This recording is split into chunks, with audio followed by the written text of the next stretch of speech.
approcher, ta lumière est mon sauveur. Je ne crains rien. Il est mon rempart et mon ferme soutien. De qui pourrais-je avoir peur? Shalom. Nous avons aujourd'hui notre croquette biblique numéro 32, tirée de Job au chapitre 2, le verset 10.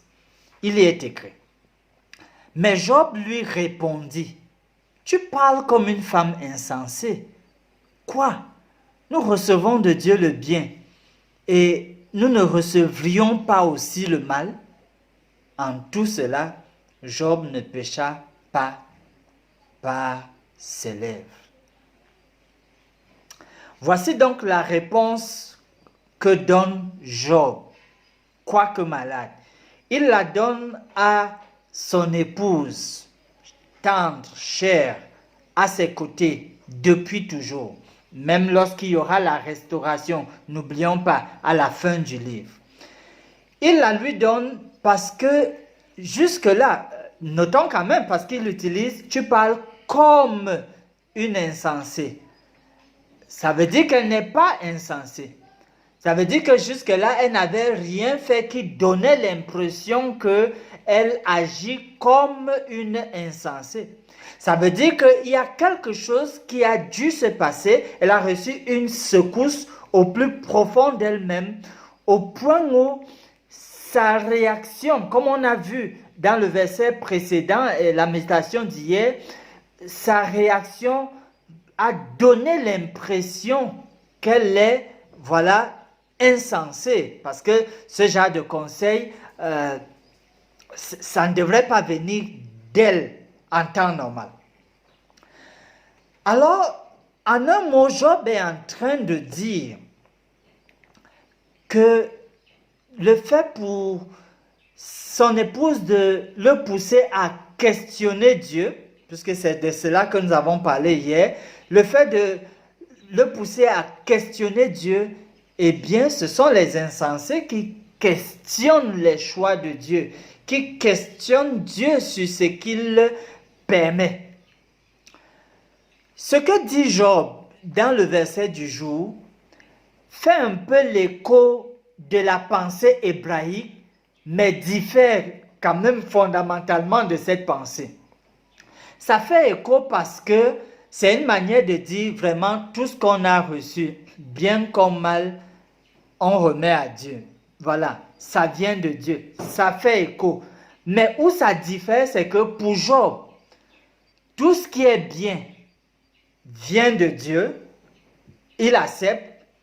Mais si Dieu a permis que ce qui est mal lui arrive aussi, alors il demande à son épouse, mais est-ce qu'on ne doit pas aussi accepter? Il y a une petite différence de fond qui est d'ailleurs fondamentale. Dans le fond, c'est une question de confiance. Une confiance très très approfondie. Et ça commence d'ailleurs par une question d'amour. Plus on aime Dieu, plus on a confiance en lui. Job et son épouse aimaient tous Dieu. Tous avaient confiance en Dieu. Mais la différence, c'est que Job était à un degré plus élevé. Son amour était plus élevé. Et donc, sa confiance en Dieu était aussi plus élevée. Venons à nous. Quand sur notre chemin arrive ce qui est mauvais, ce qui ne plaît pas, ce qui est négatif, est-ce que nous pouvons encore facilement faire confiance à Dieu et accepter ce que nous dit? Et c'est la promesse ici, Romains au chapitre 8, le verset 28, qui dit: toute chose concourt au bien de ceux qui aiment Dieu. Est-ce qu'à ce moment-là, on accepte encore ce passage?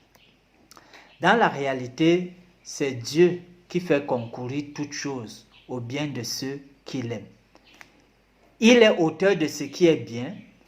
Le mal, le malheur peut nous arriver, mais il fera tout pour que quelque chose de bien en sorte pour la gloire de son nom.